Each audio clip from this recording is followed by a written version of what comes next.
Hi everyone, I'm back again. It's been a month and it's been a very long month that I haven't been here doing readings for you. I'm back with a vengeance and obviously a lot happier, and it's been incredible for me. But anyway, we're not here to talk about me. We're here to talk about what the cards are up to this week. So hopefully you've missed me with my intuitive tarot.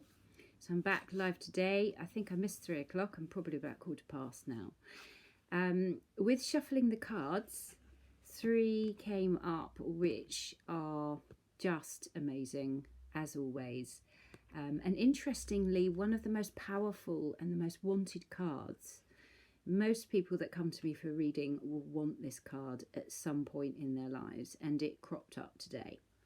So, and I did a little bit of sort of reading into the dual aspect of the card, the astrological symbolism, and various other things. So what have we got today? Now, because I'm sort of coming to you from YouTube, I haven't worked out quite how to work out the letters underneath. So if you can bear with me, they will be back to front, but I think it's very, very obvious what that card is. So interestingly, anyone following me on Facebook knows that I had a reading with a very, very old and dear friend, Terry, last week. And we were talking about things happening in twos and dualism, couples, twos, why the twos have such a strong symbol, and why, of course, the angel here rises above the union of these two. The symbol of man and woman, but obviously that's the really, really basic aspect of this card. So the lovers. And as I was saying, at some point in our lives, we always, at some point, want to know in which direction will we meet him? Will I meet her? Am I destined to meet my soulmate? Is there somebody out there that suits me? Is there somebody out there who mirrors my love, my respect, my sentiments, and all those various other things? The heartfelt dreams. You can see the steps going up, leading towards heaven, the utopia, that lovely union and that balance that we can have in our lives if we are so lucky as to find this type of relationship. But as you can imagine, it's the story of old. So going back to the time of Adam and Eve, when they were in the Garden of Eden, and the male and female aspect then, Adam and Eve, were not just representing the male and female, but it was more of a story on a deeper level. So the feminine aspect is the divine wisdom. Okay, the male aspect is the power and the persuasiveness, the realism, the decisions. He would lead her there and decide, we're going to the Garden of Eden. As a female, she offers him the apple, which obviously represents the wisdom. But obviously if you go back to Plato and you go back to the gods and the stories of the male and female, an aspect of the feminine was to be the temptress, the divine feminine energy that draws the chap in. Although he is a realist and he may anticipate a relationship, in his mind, his logical view on the relationship may be very different from his passionate view to the relationship. So the female and her intuitiveness, but also the passion and her sexuality, the feminine strength that draws a man in, you may say, isn't of a real aspect. It comes from another aspect. So it's really interesting, this card. So she's tempting him in, she's offering him the apple. She is saying that she is all these things. But what this card is also saying is the union between a man and a woman is the aspect of what we both bring to the relationship. So you could say, well, it's not just her that's bringing in the passion and being a temptress. He can be like it too. But what they're saying is this is about balance. So if this union is just a sexual union, then the angel above wouldn't be there. The angel above is there about transcendence, about two souls that unite and take a relationship completely to another level, to a level that spiritually you could have been together before, or you could possibly be together again. So I can't remember who it was it Zeus or somebody, that they believed that we were, back in the day, we weren't male or female, we weren't separate elements, we were hermaphrodites. We were split down the middle, and we were destined then to find the other half of our soul. So this is sort of an old mythological story of the divine feminine with the masculine element and how they're drawn together. So with these two, if they cover every aspect of a relationship, so their connections are not just physical, emotional, but spiritual, they help each other on their journeys on this earth. They push, they propel, they help the other one excel in all sorts of ways. And in that nurturing and in that care for each other, they can bring children into the world, they can achieve incredible things, and they may stay together for many, many lifetimes. So what else does this lover card mean? You know, this dual aspect, the yin and yang, the masculine, the feminine.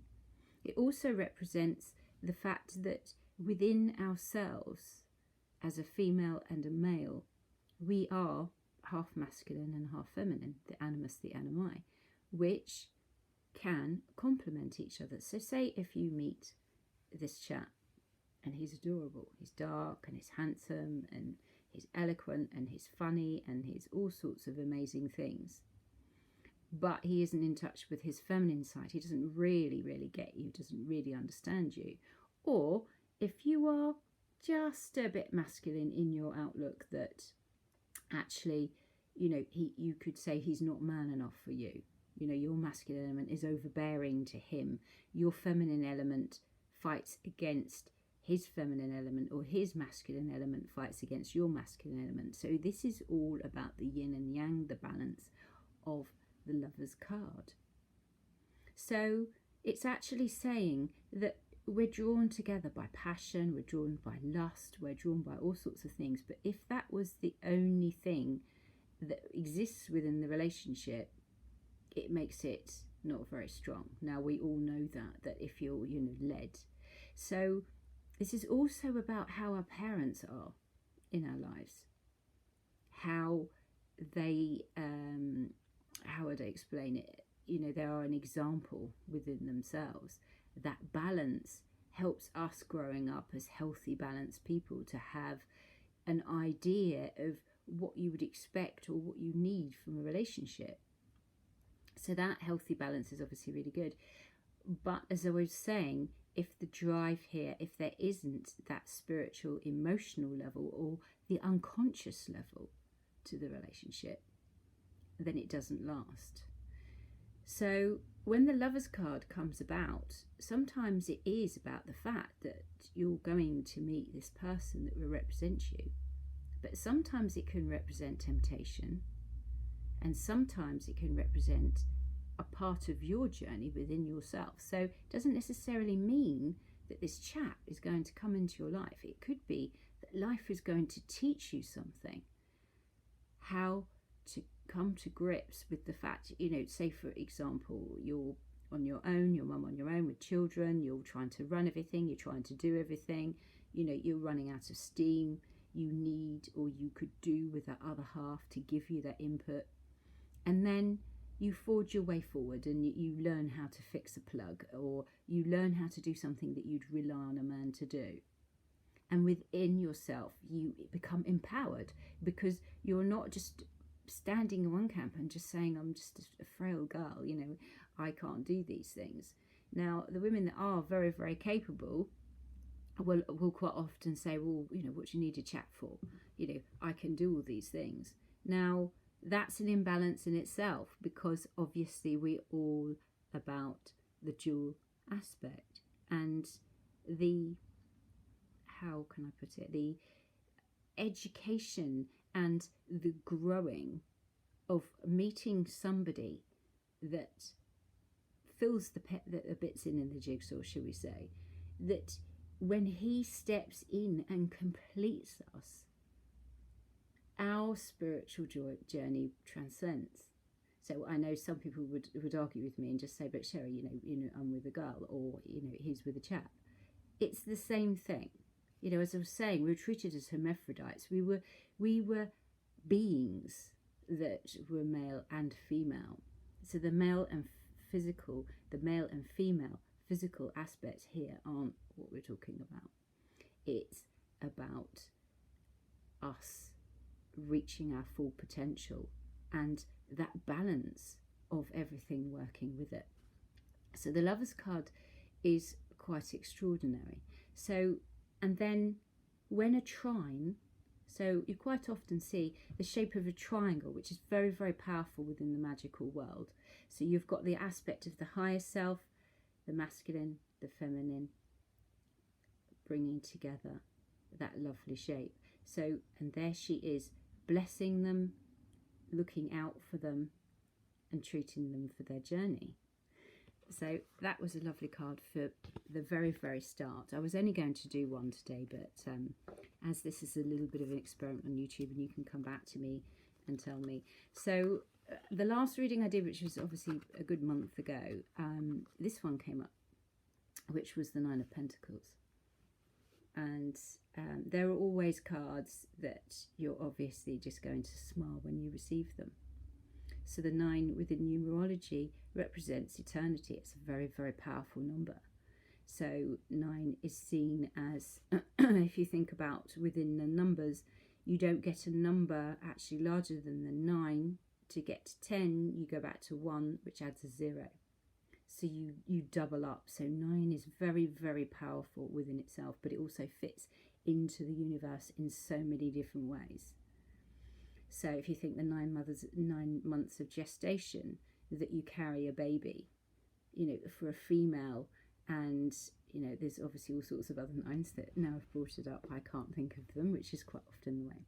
But this is the card of fulfillment, of happiness. You can see she's sauntering through that gate, and weirdly, I'm sure you've seen, I have this beautiful arch given to me by Claire. And hi Claire, if you're watching this one, thank you. She's just been absolute rock for me, and she gave me a beautiful arch, which I've now got stunning clematis growing up, and my Buddha and everything. So this is very poignant. The flowers are growing up it. These are the seeds that we've sown that are growing in our gardens. Now, it isn't just a physical garden. This is the seeds we've sown within ourselves. So it hasn't all been joyous for her. She has grown by learning the hard way. Okay, now you can see the pentacles. The pentacles obviously are very, very magical, but they also can represent the sort of the financial status as well. Now, you could see this as success within business, or you can see this as a personal success as well. So the feminine strength there as she saunters through, and she's just sort of, I'm on my way. I have got to that place that I'm really happy within myself. So, which is ironic for me, isn't it? Because, we can all feign that image. We can do it on Facebook, we can do it on the internet. Everybody sees that flash. For me, they can see, Ian's beautiful place in France, and they could see that it's just like, oh my God, she's got this idyllic life, and there's beautiful gardens, and it's this and this, and we depict what we want people to believe in that snap second, and we all know that that isn't reality. Okay, so yes, beautiful big places, but they take a lot of cleaning and looking after, and there's always a downside to everything that looks perfect in life. So, but taking it back to this, she is encapsulating that wonderful feeling that we all as a society sort of say, oh, well, don't gloat, don't show off, don't, saunter around being all confident in looking very in love with yourself. And I say, well, why not? We work so hard for this. We have children, don't we? We work so hard. We get up in the mornings and we have this constant sort of humdrum things that we have to get through. And that's why this creativity, this walking through the arch of consciousness, stopping still in our gardens and just standing and thinking, I have come a very, very long way and I'm not half bad.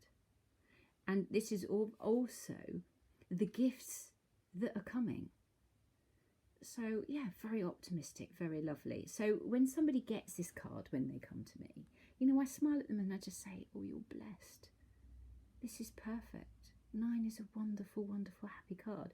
But it isn't just this. She has planted these things in the garden. She's worked slowly and mindfully through it. Now, the other thing that's important about this is the numbers quite often are very I've just totally lost all of my words like you do. But the 9 could be 9 weeks, it could be 9 months, it could be 9 minutes, it could be £9, it could be £900, it could be all of the 9s, or it could be that you get in the car and it's the numbers on the dashboard. But quite often, when the universe wants you to start realising, when spiritually things are coming through for you, they can come through. They can be birds, they can be flowers, they can be numbers. And it's your perception. They say when you start to see, when you start to notice, that is when things become incredible for you. So the Lovers card and the 9 card, I mean, how gorgeous are they? And then thrown into the mix, we have this one. So here is the tree of Yggdrasil, which is the tree of life. The Hanged Man, and I'm sure he has come up before. A very poignant and a very deep card. And strangely, it's very timely for me because this is withdrawing from the world and going into those depths of your psyche, your unconscious mind, the things that you stored away, and believing that the next leg of the journey, he's not actually, he's descended, he's hanging, he's in transience, he's not actually hanging as in hanging. So, and you can see, beautiful black crow comes in with a message. My crows and my rooks in the garden, I just adore them.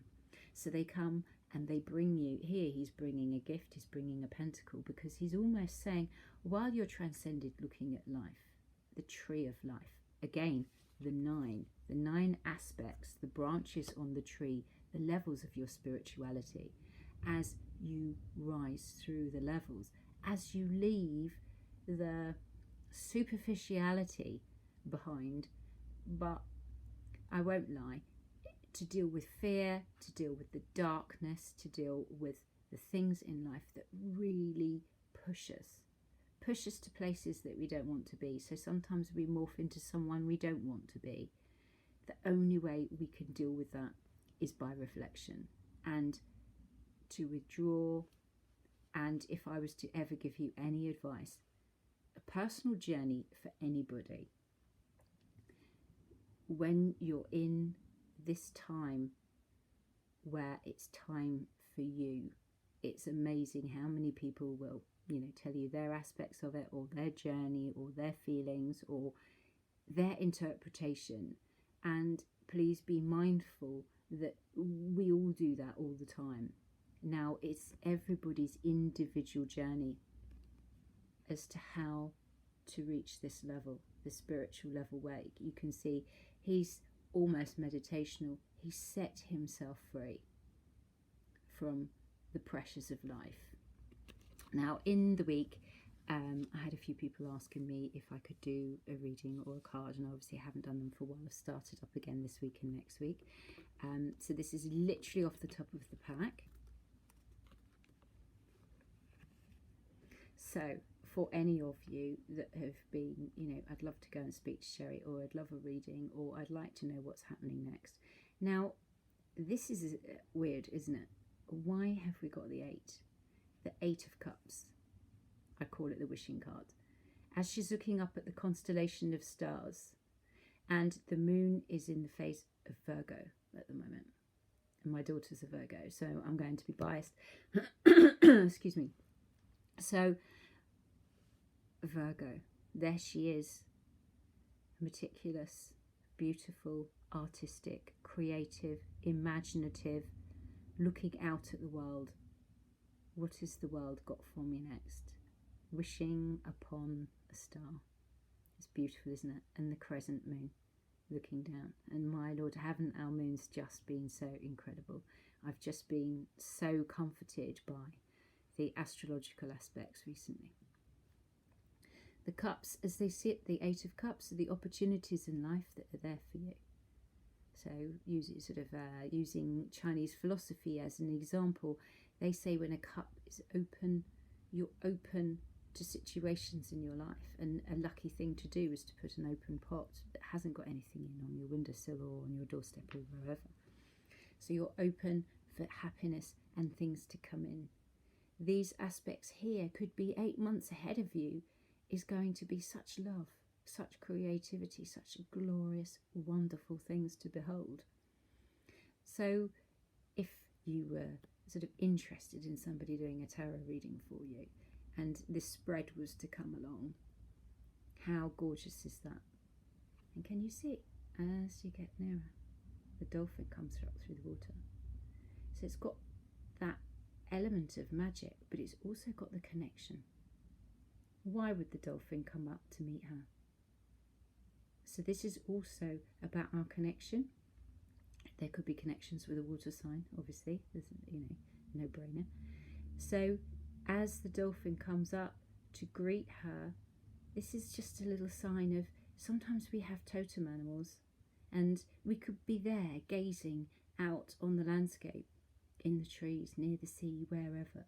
And we'll see something and think, my gosh, that's just such a rarity. I mean, I would be so excited if all of a sudden a dolphin or a seal or a porpoise or something was to come up and to greet me, because obviously it's a rarity in this country.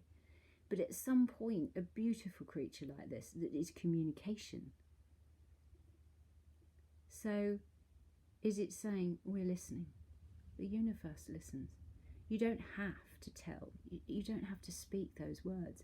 It knows what you're internalizing, what your deepest wishes are.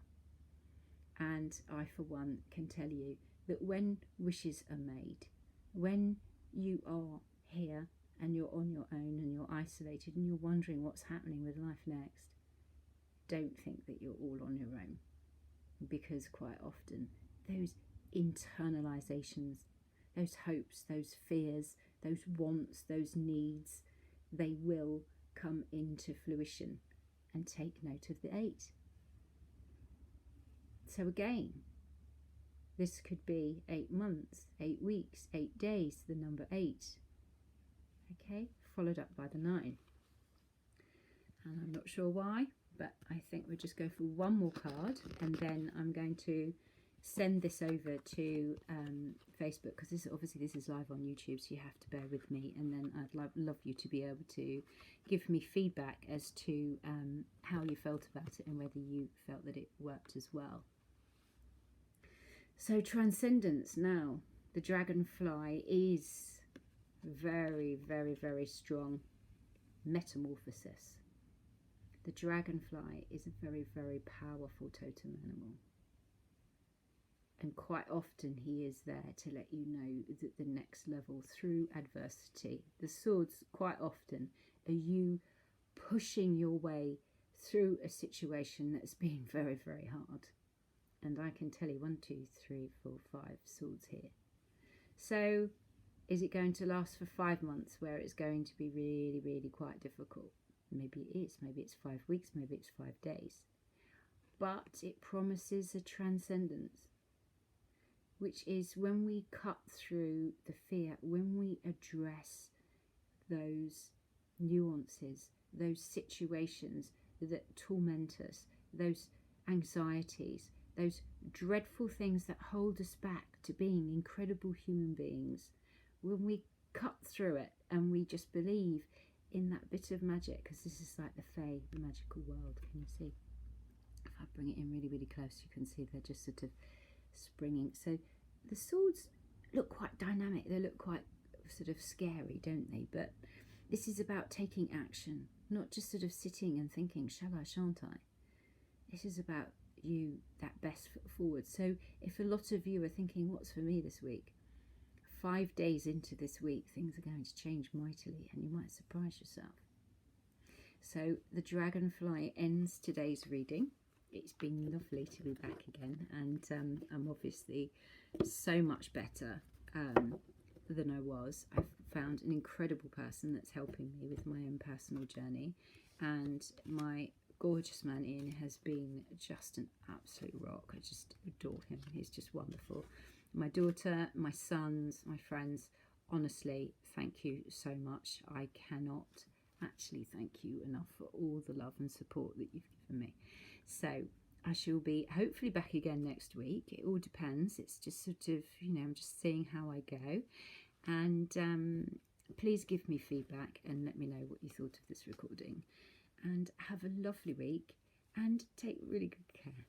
Okay, thank you. Bye-bye.